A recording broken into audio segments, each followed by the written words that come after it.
Olá, boa tarde. Eu sou Murilo Gitel, editor do portal Notícia Sustentável, e hoje nós temos mais uma edição da série de lives Diálogos Sustentáveis, em que nós trazemos toda semana aqui no Instagram, no perfil do Notícia Sustentável no Instagram, uma especialista para abordar as temáticas da sustentabilidade. Na semana passada nós tivemos o André Fraga, que é engenheiro ambiental, Dia do Meio Ambiente, inclusive, que foi 5 de junho, sexta-feira da semana passada, para abordar a importância das políticas públicas para a sustentabilidade. Deu uma verdadeira aula o André. Já trouxemos também o Harry Hartmann, que é empresário, dono da Polo Salvador, uma empresa que é referência em meio ambiente, em ecologia, em sustentabilidade, na capital baiana.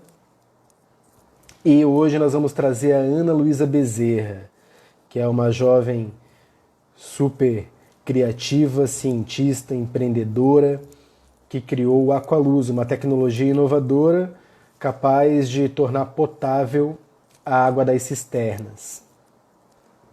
Então a Ana vai participar aqui conosco, vai dar informações sobre esse trabalho dela. A Aninha já está aqui conosco e eu vou chamá-la para participar da nossa live. Lembrando que toda semana a gente traz um especialista para conversar sobre sustentabilidade. Essa semana é especial porque nós vamos trazer dois especialistas. Hoje tem a Ana Bezerra, criadora do Aqualuz, a Ana Khalid, que é especialista em compostagem, para dar dicas de compostagem para a gente. Oi, Ana, boa tarde. Oi, Murilo. Boa tarde, tudo Tudo bem? bom? Prazer falar contigo. Como vai? Prazer é todo meu. Tudo bem com você? Tudo certo. Então, Ana, você é criadora do Aqualuz, da SDW. Conta pra gente, para começo de conversa, como foi o teu interesse na ciência, né? A gente sabe que, normalmente, até por uma questão de construção equivocada da nossa sociedade, né, as meninas, quando são crianças, têm vontade de ser médica, quando crescer, se perguntar para elas, de serem professoras, e por conta dessa construção tão equivocada da sociedade de que ciência é um campo exclusivamente para meninos, a gente ainda, infelizmente, não vê muitas meninas querendo ser cientistas. Mas o seu interesse por ciência começa desde a infância, por aí? Sim, com certeza. Eu não sei te dizer quando especificamente, mas desde sempre eu gostava de brincar, de que era cientista, fingir que estava fazendo.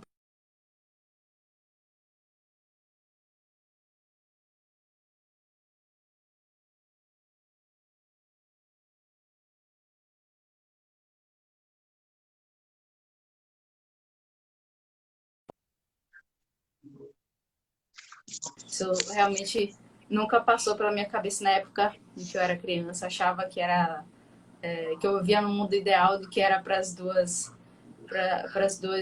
tanto mulheres quanto homens, no mesmo percentual. Mas quando eu fui crescendo, é claro que eu comecei a notar, principalmente na universidade, nos núcleos de pesquisa, comecei a notar que realmente existia essa distinção e essa diferença. Minha sorte é que no meu curso não teve tanto, era basicamente bem parecido. Tinha alguns semestres que tinha até mais mulheres do que homens, por incrível que pareça. Sou biotecnologista da UFBA e lá, pelo menos, eu nunca me senti assim, com preferência pelos homens do que pelas mulheres, porque era tudo meio que de igual para igual. Mas é claro que a gente escuta na própria UFBA, também nas engenharias, principalmente, essa distinção, dando preferência para homens do que para as mulheres. Perfeito. E com quantos anos você entrou na faculdade? Eu entrei com 17. Estou vendo aqui quem 17. índice do Kikante falando. Vamos sim, vamos fazer, é só marcar. Vamos Todo dar um mundo oi querendo fazer depois. live. A agenda tá cheia, hein, Ana?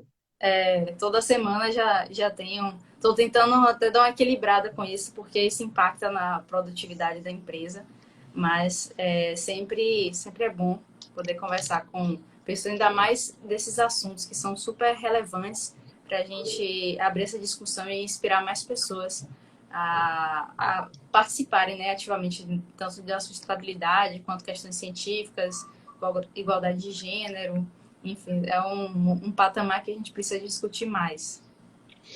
Verdade. A ideia do Aqualuz veio em que momento? Veio quando eu vi um post na escola, quando eu estava no primeiro ano do ensino médio, eu tinha 15 anos, e aí era o Ano Internacional pela Cooperação da Água 2013, e tinha esse post lá do Prêmio Jovem Cientista, que o tema era água, por conta disso, daquele ano específico. E aí me veio o interesse de participar, porque eu sempre, desde criança, eu sempre achei, quando eu crescer, só depois que entrar na universidade que eu vou ter a oportunidade de ser cientista. Até então, me parecia algo muito distante. Mas quando eu vi esse cartaz, e que, não, essa é a minha oportunidade, para que esperar a universidade? Se já tem essa oportunidade, vou me jogar. E foi quando eu comecei a pesquisar mais sobre o que é que eu poderia fazer para poder participar, sendo que eu já sabia da grande problemática que a gente tinha aqui no semiárido brasileiro, da falta de acesso à água potável. E pensei, eu posso resolver um problema que, apesar de nunca ter passado por isso, está bem perto de mim, e ainda participar, ser finalmente uma cientista. Eu pesquisando na internet achei o SODES, que é uma metodologia que trata a água usando apenas a luz do sol, em garrafa PET. E de início eu pensei, poxa, isso é tão simples, tão fácil, por que ninguém está fazendo isso por aqui? Até que investigando mais eu encontrei as limitações, os fatores que levam para o SODES não ter uma adesão muito grande, principalmente relacionada à falta de confiança que as pessoas, no senso comum, os cientistas sabem que é uma metodologia que funciona, mas no senso comum, quando a gente coloca uma água dentro de uma garrafa PET, quem é que vai achar que vai funcionar? Então, Verdade. existe toda essa construção do senso comum por trás, até porque não tem mudança de cor, a água não tem mudança de gosto, não tem mudança de nada, é só tratamento microbiológico. Também tem os fatores que os próprios cientistas não gostam, que é a liberação de substâncias químicas com potencial cancerígeno da garrafa PET, e aí existe a necessidade de utilizar outro tipo de reservatório. E mapeando todas as limitações, eu tentei construir a primeira versão do Aqualuz. Não é aquela versão que eu tenho orgulho de mostrar, mas foi onde tudo começou, que é um equipamento todo feito de vidro. Enfim, eu consegui ter as primeiras validações de que era algo que dava para ser implementado, mas ainda assim não estava pronto para ir a campo e ser implementado. Eu não ganhei o prêmio Jovem Cientista, mas eu já fiquei tão apaixonada Sim. pelo Aqualuz que continuei tocando o projeto. Hoje a gente já é uma empresa, já tem um produto comercializando ele no mercado e já está indo para a 12ª versão. Então já são Olha só. quase 7 anos estudando esse assunto e aplicando com a Aqualuz, e já estamos na 12ª versão. Isso é muito interessante porque ele vai se atualizando, vai se modernizando, não é uma obra pronta, mas que está sempre suscetível a atualizações, né? Explica Sim. pra gente, Ana, como é que funciona assim operacionalmente o Aqualuz? O que que ele faz, como é que ele funciona? Então, o Aqualuz ele é um equipamento voltado para a cisterna. Cisterna, para quem não conhece, é o grande reservatório de captação e armazenamento de água de chuva utilizado nas zonas rurais. Geralmente essas pessoas não têm acesso à água encanada, então elas precisam de uma fonte de água.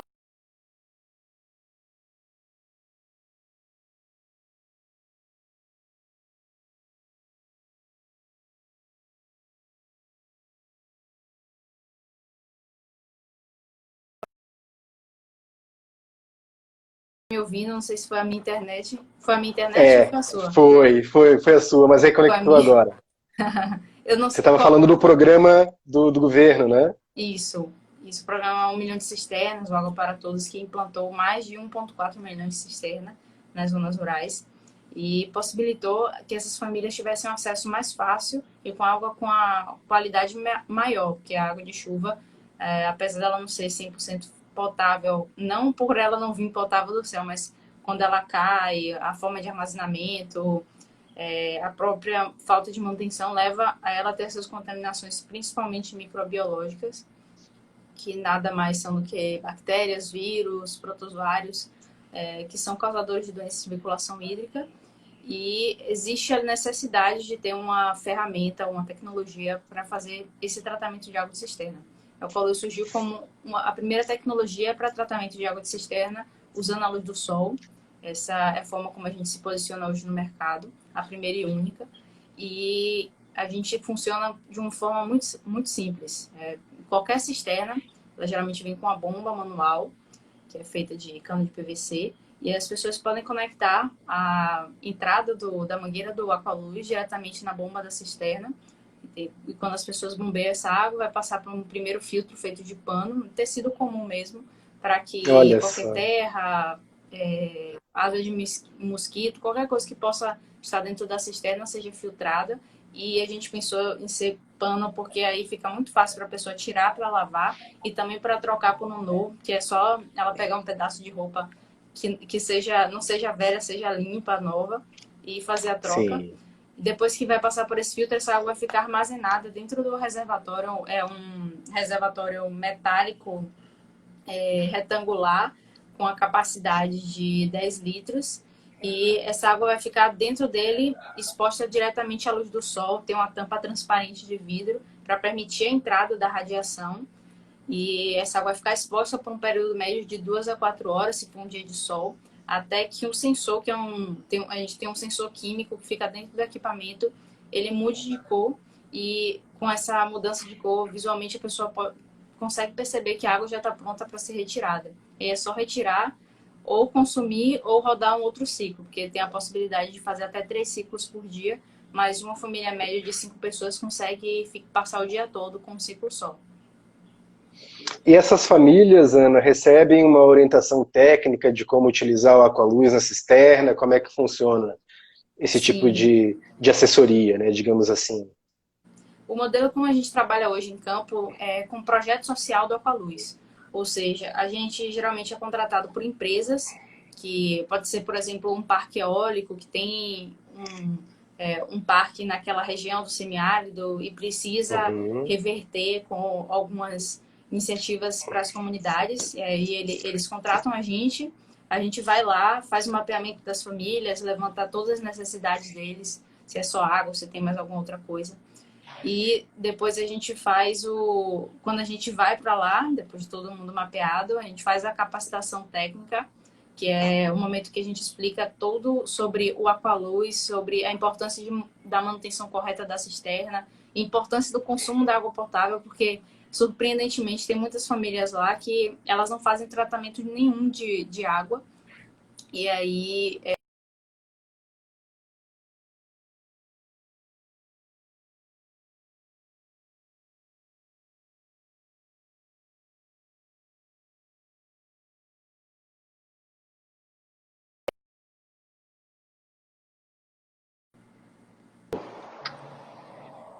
tá, Voltou, Ana. Tô te tá ouvindo. me ouvindo? Estamos te ouvindo. Sim.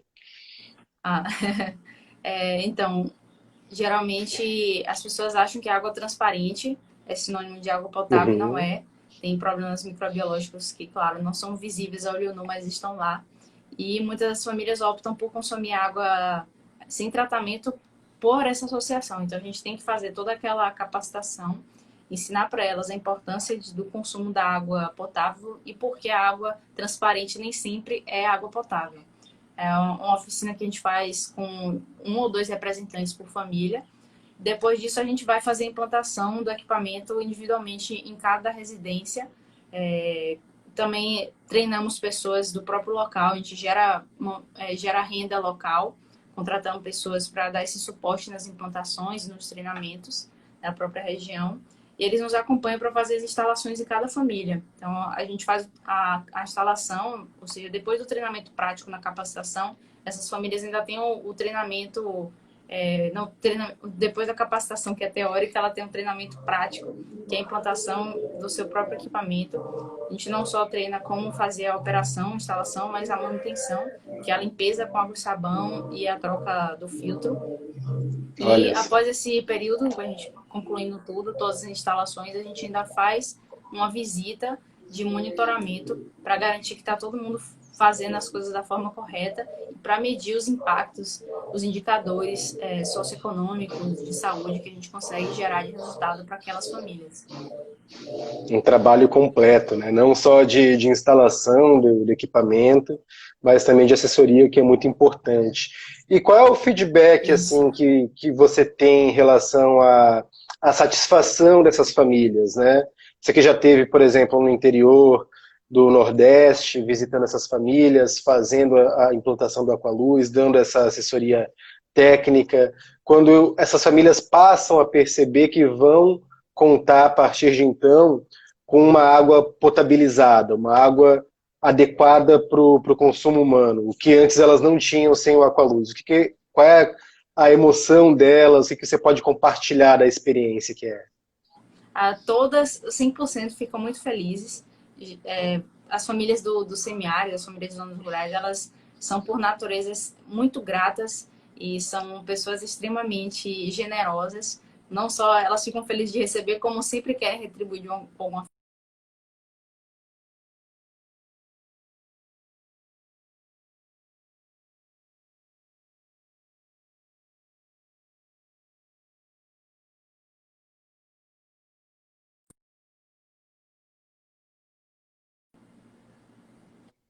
Tu tá de volta, Aninha?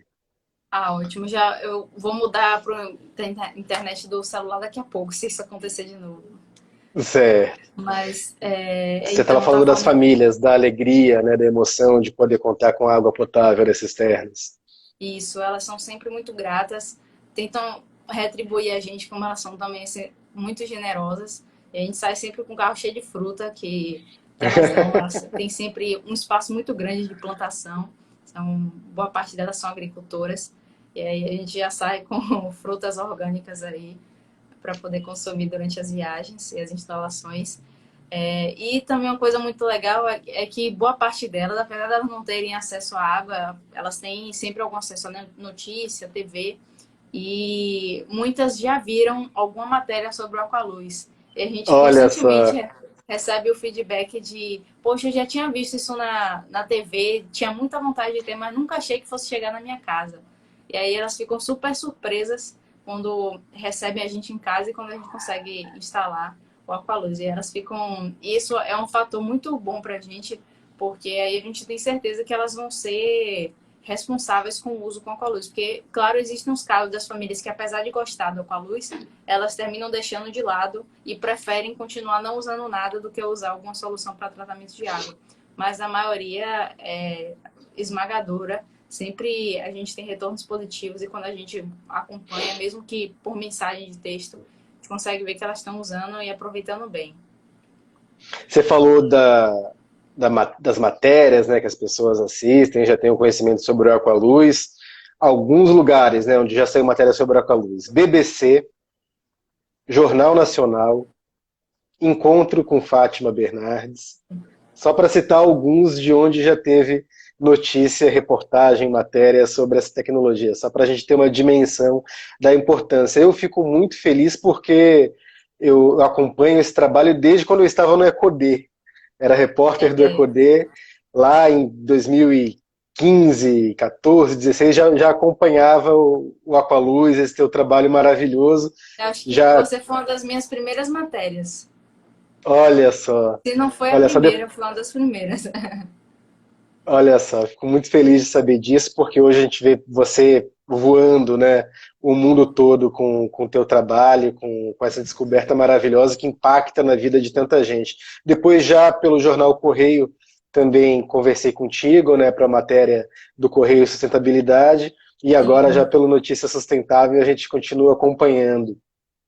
Em relação a ser a primeira brasileira a conquistar o prêmio Jovens Campeões da Terra da ONU. Como é essa emoção? Só para contextualizar, a ONU tem o prêmio Campeões da Terra, que é um prêmio mais geral, concedido a autoridades, políticos, empresas, que têm uma relação muito.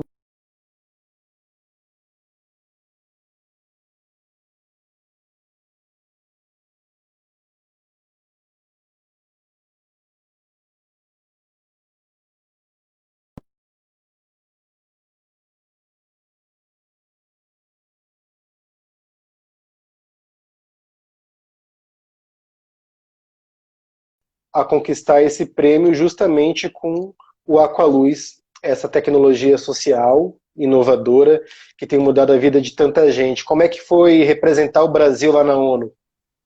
Ah, então quando eu recebi a notícia do prêmio, meio que eu não acreditava, porque eu tinha feito a inscrição só por fazer, só como treinamento. Eu vou treinar esse ano, ano que vem, bora ver se rola. Só vou treinar mesmo para saber quais são os campos, o que é que a gente precisa melhorar para poder concorrer com maiores chances.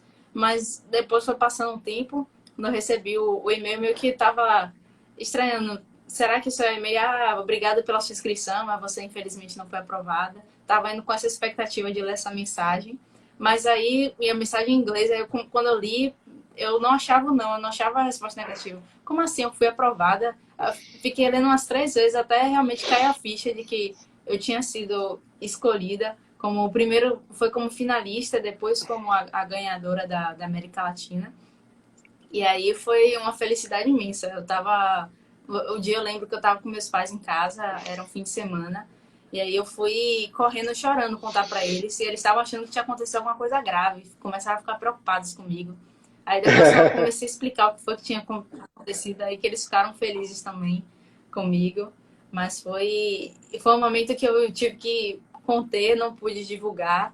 Só mesmo para a equipe da STW que eu consegui falar para alguns familiares e amigos, que era para manter segredo até setembro. Acho que foram uns 2 ou 3 meses, acho que uns 3 meses que eu recebi a notícia até a data oficial de divulgação. E aí, quando estourou essa notícia, eu comecei a ter noção do real impacto que era ser aquele prêmio. Não era simplesmente um, um prêmio, um recurso financeiro, um reconhecimento da ONU. Eram as grandes portas abertas e foi crescendo. Eu tive que, naquele momento, tive que ter uma assessora de imprensa, porque era tanta gente ligando para mim que eu já tava ficando maluca, querendo entrevista, era pessoas querendo saber mais sobre o Alcaluz, parceiros interessados. Depois que eu fui lá, tive a oportunidade de ir na sede da ONU. Eu já tinha tirado, eu até brinquei no meu Instagram, que eu já tinha tirado uma foto em 2016, que foi minha primeira vez nos Estados Unidos, em Nova York. Eu tirei uma foto lá e pensando, um dia eu vou entrar aí. E aí foi a minha grande oportunidade, 3 anos depois, voltando para lá, entrando, tendo a grande oportunidade de ganhar um prêmio da ONU, representando o Brasil pela primeira vez, sendo um brasileiro, conquistando esse grande prêmio e ainda podendo ir para o palco com a bandeira da Bahia. Eu não sei se você chegou a ver essa foto, mas eu subi para receber a premiação com a bandeira da Bahia. Eu E vi, sim, vi o vídeo também. foi uma felicidade muito grande, não tenho como descrever, não só daquele momento especial, aquela festa de gala para os campeões da Terra, mas por tudo que aconteceu antes, durante e depois, que foram as grandes oportunidades, um network imenso, incrível que foi conquistado, internacional, reconhecimento internacional da STW. A gente está conseguindo alçar voos bem maiores por conta disso. E com certeza é algo que me marcou pelo resto da minha vida. Ah, maravilhoso. Imagina só a emoção de representar, né, a Bahia, o Brasil, na ONU, na sede da ONU em Nova York. Você, só para explicar, né, ganhou na América Latina, porque o Campeões da Terra e os Jovens Campeões da Terra são prêmios, como se fosse uma analogia com o futebol, um campeonato mundial, né, que tem os campeões de cada continente. Né? Então Isso, teve também o Jovem Campeão da Terra da África, Jovem Campeão da Terra, né, da Oceania, da Europa, e você representou nossa América do Sul, no caso. isso. Ah, maravilhoso. Em relação, Ana, o público-alvo do Aqualuz, quem é que pode contratar a SDW para implantar o Aqualuz? Empresas, setor público também, os governos também podem? Sim, sim, hoje a gente está conseguindo implantar mais pelo setor privado pela facilidade que é de trabalhar com eles. A gente já teve algumas tentativas falhas com o governo, mas somos sempre abertos. A gente sabe que se a gente conseguir alguma coisa com o governo, não vai ser algo pequeno. O governo tem um poder de escala muito maior do que as empresas, mas a gente Uhum. está só não trabalhou ainda por conta de falta de oportunidade mesmo. Mas qualquer setor público, qualquer empresa, só é mais difícil pessoas físicas. Termina saindo muito Ah, caro, sim. unitário. E a gente às vezes até recebe cotação, mas não é meio difícil de fechar porque tem frete, tem vários custos de logística associados que deixam um produto bem caro. Perfeito. Falando em preço, você pode divulgar alguma coisa de quanto que custa mais ou menos essa tecnologia ou tem algum problema? É uma tecnologia considerada em conta, acessível? Então, se você levar em consideração 20 anos de durabilidade, é super acessível. Você está pagando por um investimento único. Mas se Uhum. considerar os outros filtros, ou as outras tecnologias que você utiliza por 1 ano, 3 anos, 5 anos, aí termina sendo um pouco mais caro. A gente consegue ter uma média de custo de 700 a 750 reais unitário, na versão atual, o modelo número 11. E claro que não é só o valor do produto, como falei, tem um projeto social que agrega um valor, um serviço, e isso aí o custo varia muito de acordo com a quantidade, se são 100 unidades, são 200 unidades, 300, com o local também de implantação, por exemplo, se são 300 quilômetros de Salvador, ou se são 500, ou se são 1.000 quilômetros, a gente já teve diversos cenários diferentes e até instalações que de um ponto até o outro são mais de 1.000 quilômetros de distância. Então, o custo varia muito por conta dessas outras partes que são complexas de calcular. Eu ia te perguntar justamente, Ana, quais são os maiores desafios em relação a essa tecnologia, né?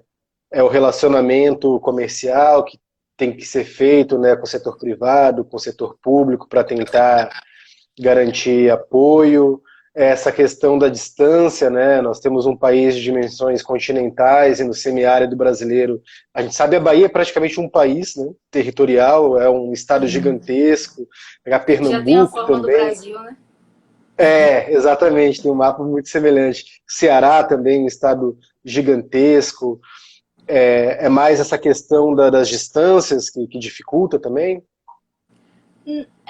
Sim e não, porque como a gente contrata pessoas locais, a gente sempre consegue diluir esse custo da própria logística. No caso das pessoas de irem até lá. Mas claro que, por exemplo, se a gente tiver que sair daqui da Bahia e ir até o Ceará ou Maranhão, que é bem mais distante, o custo ficaria muito mais elevado. Por enquanto, essas implantações que a gente fez foi toda aqui na Bahia. A gente tem algumas implantações no Ceará, no Rio Grande do Norte, Alagoas e Pernambuco, mas só não a de Alagoas. A de Alagoas deu para a gente fazer de carro, que não é tão longe assim. Mas essas outras três a gente teve sempre um parceiro, no caso de Pernambuco, e no Rio Grande do Norte e no Ceará são as nossas equipes que ficam lá. Minha sócia é do Ceará, a gente também tem representantes no Rio Grande do Norte. Isso facilita, porque aí a nossa distribuição geográfica é um pouco melhor e consegue facilitar a logística. Então, se for para o Maranhão, Piauí, o pessoal lá do Ceará consegue articular uma logística mais viável do que a gente saindo daqui da Bahia.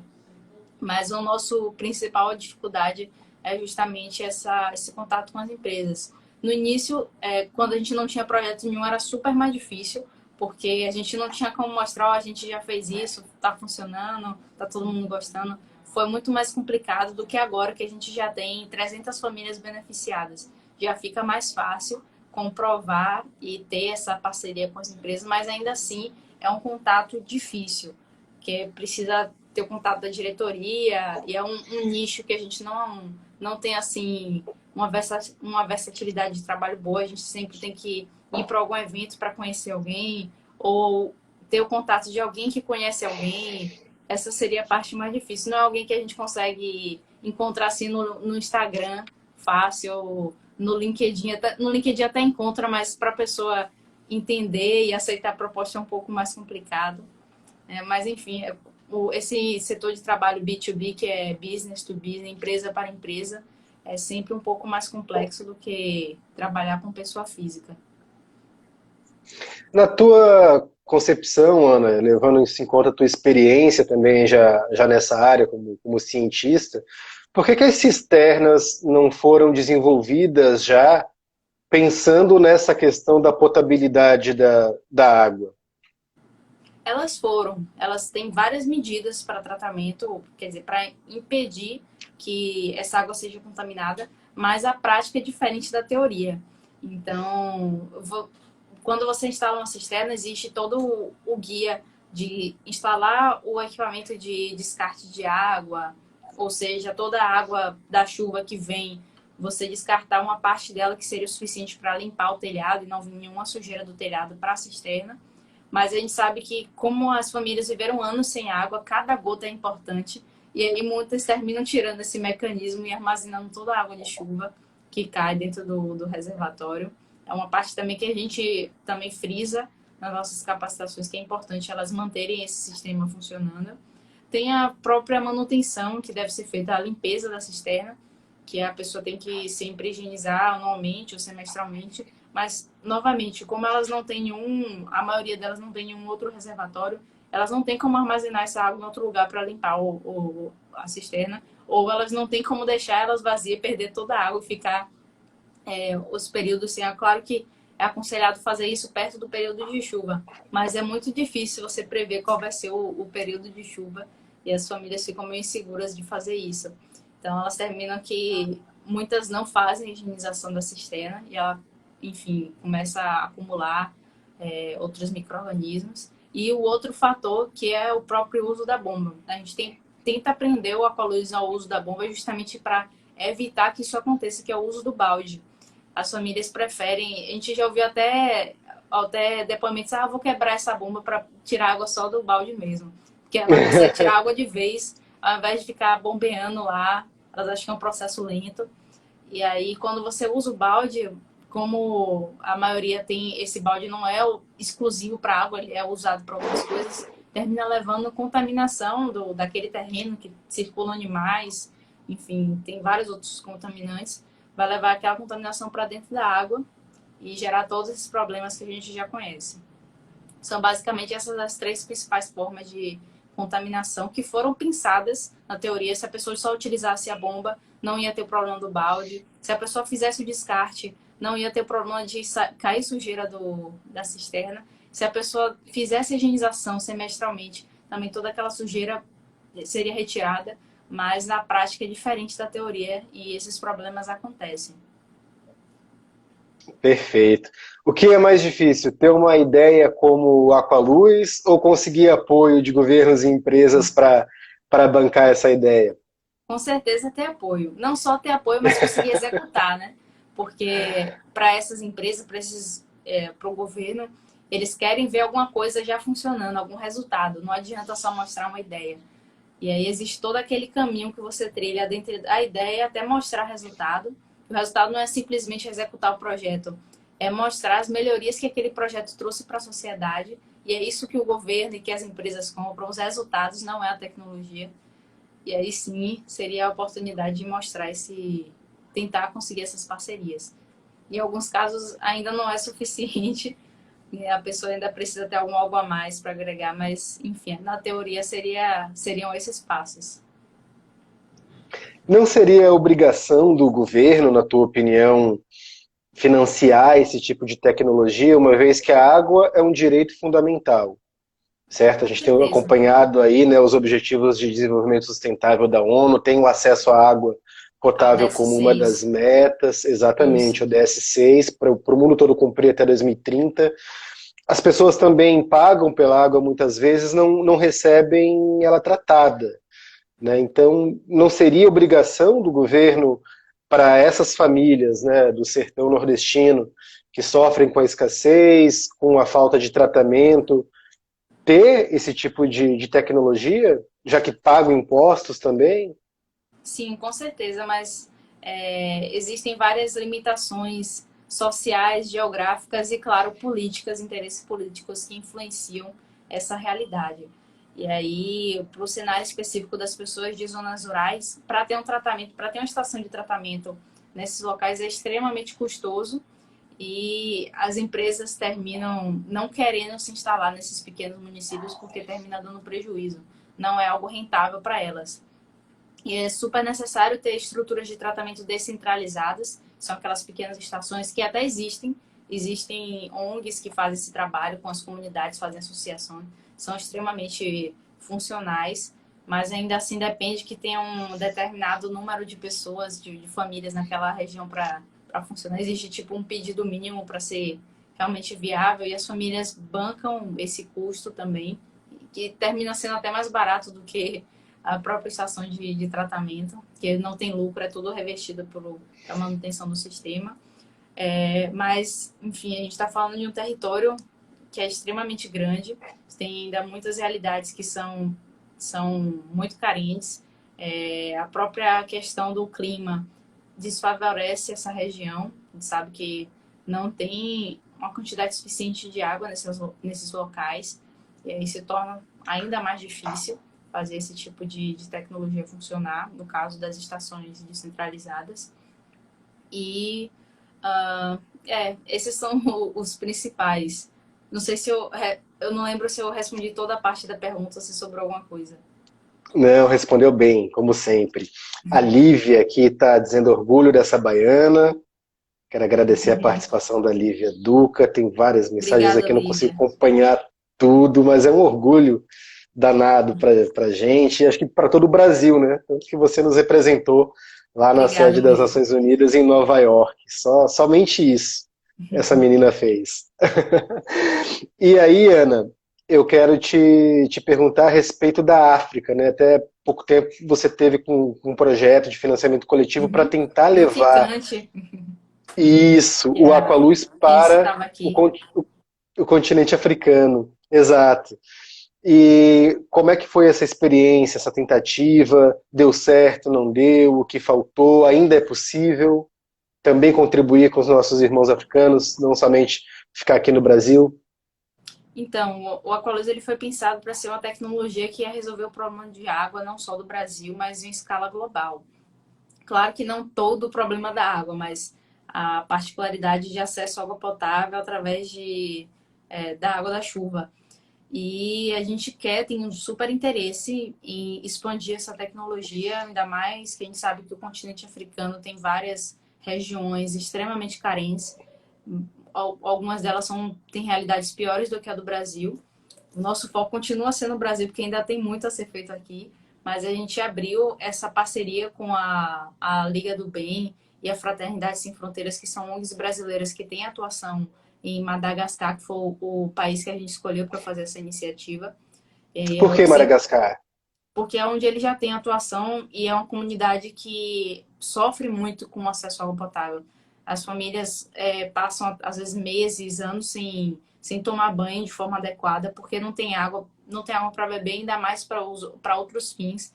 Para elas não são tão importantes, que de fato para a gente mas a gente sabe que entre beber e tomar banho, a pessoa vai querer sempre beber. E a gente, claro, se tocou muito com essa realidade e formou essa parceria para poder ter o nosso primeiro caso fora do Brasil. Até porque a gente precisa dessa validação. A gente criou a tecnologia para ser internacional, mas a gente só vai saber se ela é internacional depois que a gente for para outras regiões, outras realidades, outras culturas e validar que realmente está trazendo os resultados que são da nossa expectativa. E aí a gente rodou essa campanha de financiamento coletivo a partir de dezembro do ano passado, foi até acho que março. Não foi muito sucedida, a gente captou acho que só 1%, um pouquinho mais do que isso, da nossa meta, que a gente queria levar cerca de 200 unidades do Aqualuz e, além disso, banheiros comunitários, porque eles também não têm banheiros na região.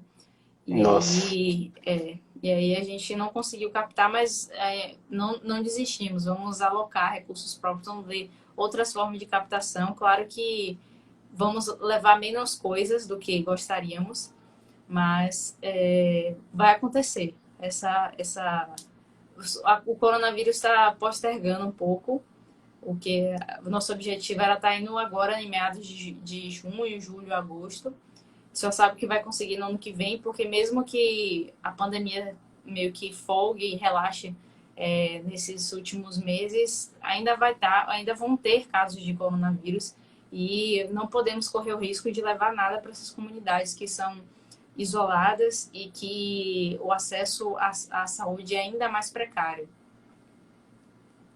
Verdade.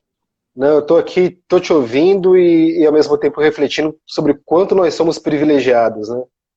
De Sim, com ter certeza. água para beber, para outras atividades, potável, às vezes tem determinado problema, como teve no Rio de Janeiro, né? Com a geosmina, também com contaminação por esgoto no ano passado, mas em linhas gerais a gente tem, né, um abastecimento razoável, principalmente nas grandes metrópoles, né? Claro que no semiárido, em diversas regiões do Nordeste, há uma dificuldade muito grande de acesso à água. E gente sem banheiro, né? A ONU faz uma série de campanhas em relação a esse problema, né? Em todo o mundo, pessoas que fazem suas necessidades É, em locais abertos, não tem um banheiro dentro de casa, não tem um sistema de saneamento básico, que é algo mínimo, né? Tá no próprio nome, é algo básico que muita gente não tem e nós temos. exatamente. 6 em cada 10 pessoas não têm acesso ao saneamento básico da forma correta no mundo. E 3 em cada 10 pessoas não têm acesso à água de qualidade. Então, são dados bem chocantes em níveis globais.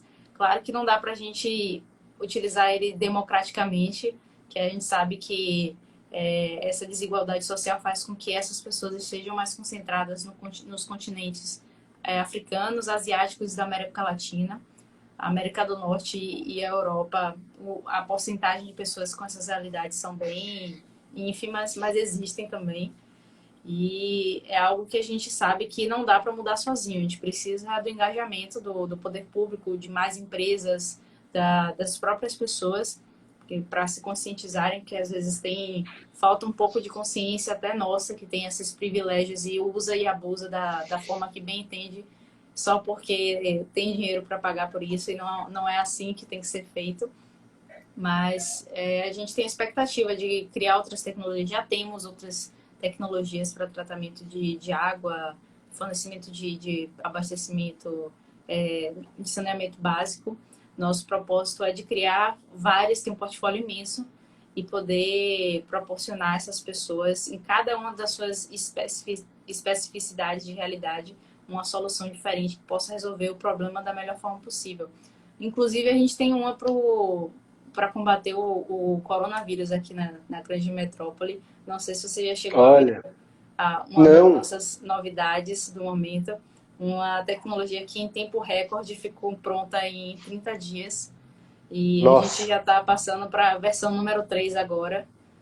2 meses depois, completou 2 meses, né, nessa semana passada.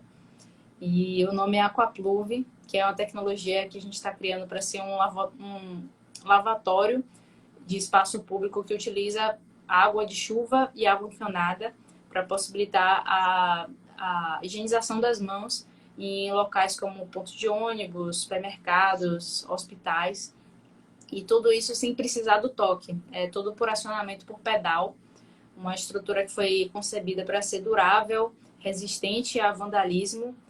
Então a gente quer que ela dure mesmo pós-coronavírus e que alimente essa necessidade que há da gente higienizar as mãos. A gente precisa entender que não é só porque o coronavírus está solto aí que a gente precisa lavar as mãos. Mesmo depois dele, existem outras doenças que estão por aí, estão agora e vão continuar, e é necessário a gente manter esse bom hábito.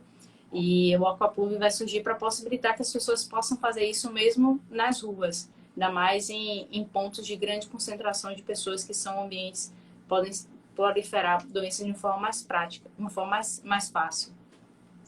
maravilhoso. A gente tem visto algumas iniciativas isoladas, né, de prefeituras pelo Brasil instalando Sim, equipamento, né, de existem muitas. lavatórios adaptados, né? Sim, Mas seria definitivo no caso desses que vocês o estão nosso é para criando, ser né? definitivo, a expectativa que a gente tem é que dure 10 anos.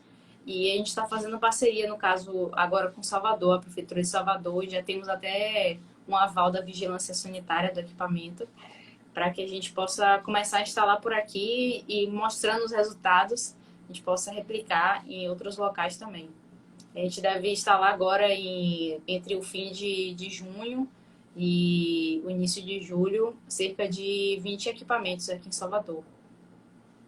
Maravilhoso. E bacana também que vocês pensaram nessa questão do vandalismo, porque infelizmente, por mais que seja uma iniciativa que tem um propósito maravilhoso, né, de ajudar as pessoas, sempre tem aqueles que vandalizam, né? Em Salvador mesmo, houve uma dificuldade grande com a implantação das bicicletas laranjinhas, né? A gente sabe que Sim, tem parceria com aquele banco sim. famoso, e houve muitos casos de vandalismo, né, que prejudicaram esse, esse modal, né, da É, implantação das laranjinhas que a gente vê por aí.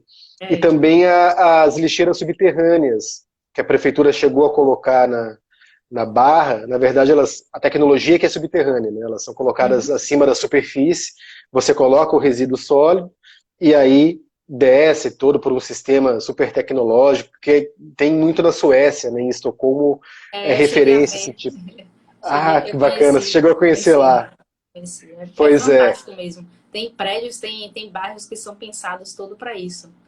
É realmente uma região bem inovadora. E aí o vandalismo é uma questão que sempre complica, né, esse tipo de É, iniciativa, mas a gente espera que não aconteça, que a devida fiscalização seja feita também, né, todas essas questões. A Lívia aqui está comentando que notícia excelente, está feliz aí com essa informação que você trouxe para a gente. Tem também a Dila, eu acredito que seja Dantas, perguntando em quais bairros será implantada, se já tem esse tipo de esse a gente informação. ainda não tem, ainda vai ser selecionado. Os bairros ainda vão ser selecionados, mas a ideia é que a gente consiga atender bairros que precisam mais, ou seja, de grande contingência populacional e que sofram dessa escassez justamente de banheiros, de locais que possibilitem a higienização das mãos. Então, provavelmente bairros periféricos, mas pontos de alta circulação de pessoas.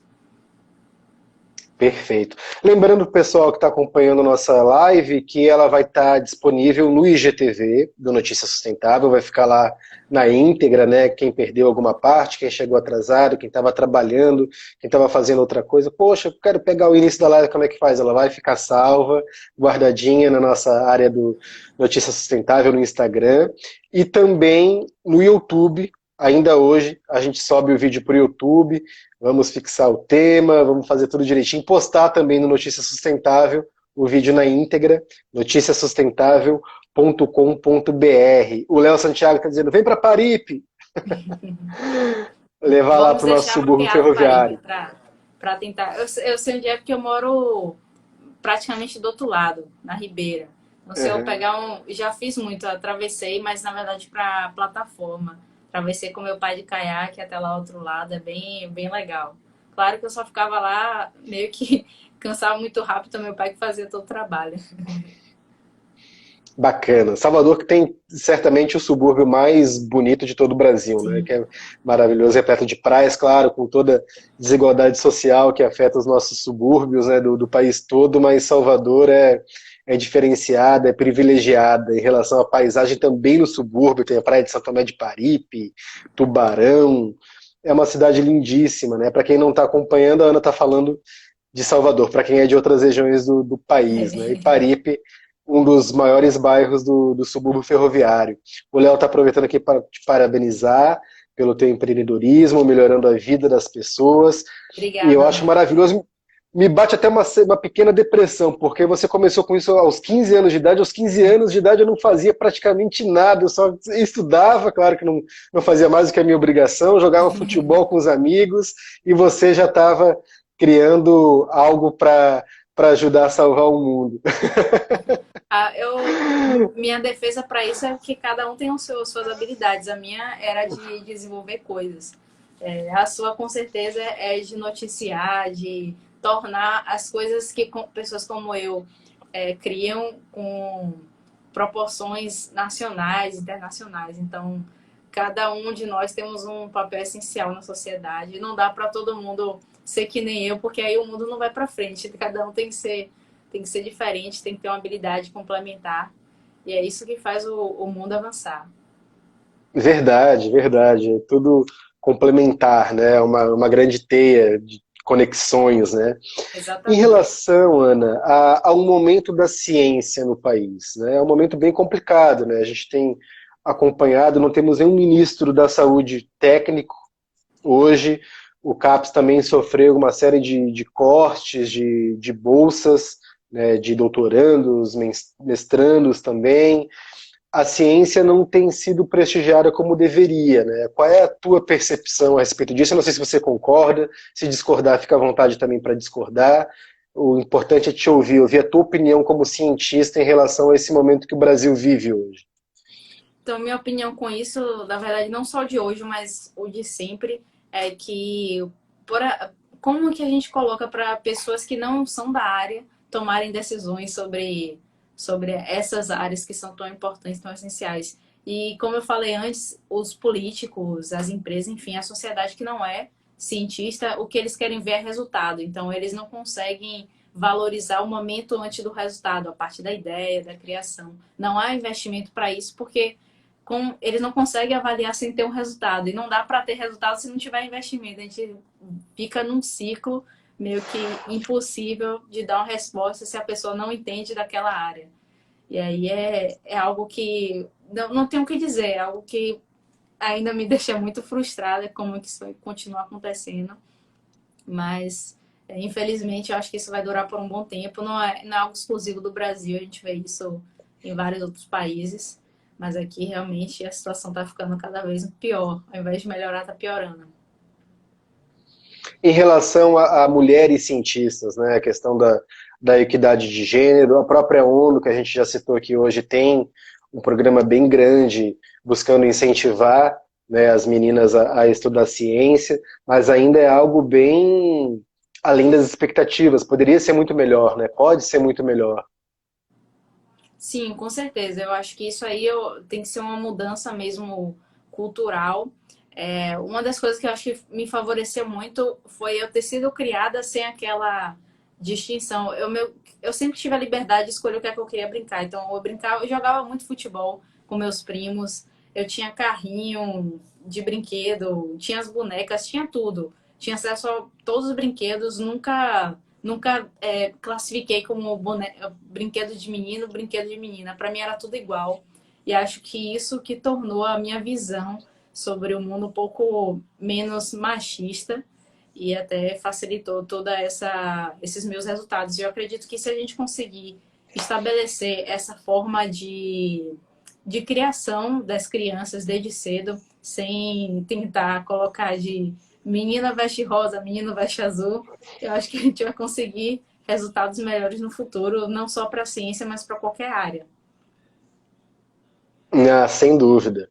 Em relação à tua equipe, Ana, claro, você teve a ideia, mas a gente não faz nada sozinho, né? Em Sim. relação ao Aqualuz, né? Certamente teve um designer para pensar, né, essa parte estética, funcional do produto. Conta pra gente, dê nome a esses colegas que também contribuíram e contribuem ainda contigo. Cada uma de suas áreas. Ah, se eu fosse citar nomes, eu ia passar mais de uma hora aqui falando, porque foram Nossa, foi milhares muita de gente assim. pessoas. Foram milhares de pessoas que contribuíram. Claro que algumas dentro da equipe, outras como mentoras, outras como voluntárias, colaboradores eventuais. Mas a nossa equipe hoje, ela está crescendo cada dia vez mais. Temos a equipe de Salvador, a equipe do Ceará, a equipe do Rio Grande do Norte. Já temos uma pessoa também em Sergipe, é um baiano que vive em Sergipe. Temos uma pessoa também que está morando na Holanda contribuindo. Minha sócia, ela é do Ceará, como eu falei. É uma história incrível de como a gente se juntou, porque a gente nem se conhecia. Foi uma palestra de uma parceira que disse: a STW está procurando pessoas aqui no Ceará. E ela levantou-se e prontificou. Virou voluntária inicialmente, depois a gente trabalhava tão bem que aí eu convidei ela para ser minha sócia. Eu já era minha sócia, cuida de toda a parte de lá do Ceará e dá muita força por aqui também. A equipe operacional mesmo fica aqui em Salvador. Temos mais 4 pessoas: Bárbara, Fernanda, Anderson, que são os principais, estão atuando no dia a dia da gente. Temos pessoas que a gente contrata para trabalhar no campo, assim, pontualmente. Temos as pessoas do campo que a gente coloca para trabalhar com a gente, que são super importantes. E eu não vou conseguir lembrar de todo mundo, é muita gente contribuindo. Eu sou só aquela carinha que aparece como a história do sucesso, mas como você falou, não dá para fazer nada sozinha. São muitas mãos no Aqualuz e todo esse sucesso que a gente tem hoje eu devo a todas as milhares de pessoas que contribuem até hoje para a nossa história impactar cada vez mais pessoas. Perfeito. Em relação ao projeto, tem alguma coisa interessante que eu não tenha perguntado que você queira trazer, divulgar? Agora está um pouco mais parado por conta da pandemia. Isso, a gente estava em momentos de implantação. Hoje era para nossos números serem bem maiores, mas a gente estava fazendo a implantação do Aqualuz no momento que foi instalada a necessidade do isolamento social. E tivemos que, claro, parar as operações imediatamente. Nossa equipe ela frequentava o hotel que eles ficavam hospedados, recebia turistas de São Paulo, do Rio de Janeiro. E aí a gente não pode, como eu falei novamente, essas regiões são extremamente carentes, não têm acesso à saúde da forma como deveria ter.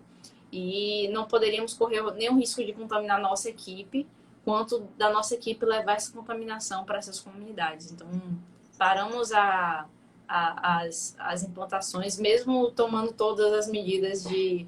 a equipe já estava com álcool gel, já estava com máscara, já estava com tudo, mas a gente teve que parar para justamente reduzir a zero, até porque na época era todo muito desconhecido, então a gente não sabia se aquelas medidas seriam suficientes ou não. E aí paramos desde março.